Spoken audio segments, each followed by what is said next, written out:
I am in love with this so far. There are so many different kinds of speakers from different backgrounds, and that's really representative of how we need to move forward. We need to align a lot more voices in terms of how the technology is developed, how it's researched, how it's deployed and implemented, how it's evaluated, how we perceive it, and all of the cultural richness from all the different countries represented makes a big difference in the conversation.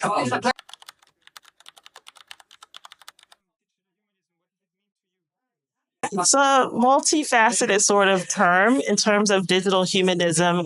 For my work, it means bringing that thread of humanity forward where AI can be sort of inhumane. And so you have to continuously remind people and these systems that you have to be more human. You have to remember that people actually interact with these systems and use them, and they're impacted by them. It's not just a spreadsheet. It's not just numbers in a cell or anything like that.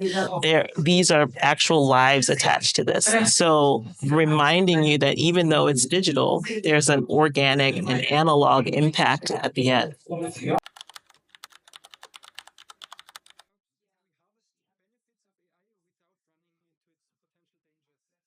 So that's a challenging question because AI was trained with our dangers embedded into it. And so we can do that, but it requires us to do the work in the analog alongside the digital. So it's not a replacement for the things that we should have done prior to training the model.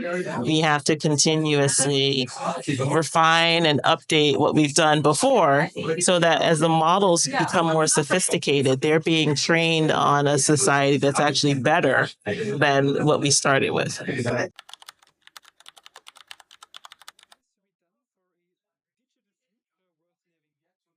That's going to vary based on who you ask. So these are all like individual kinds of questions. So what I think is worth living is, we have clean air and clean water and good food that's safe and we're healthy. And if we're not healthy, we're able to get healthy again. And so I think that using these systems to bolster those things, that we all have to abide by Maslow's hierarchy of needs. So to the extent that the technology can help support that, that's what makes it worth living. If we are living to support the technology, then we're going backwards.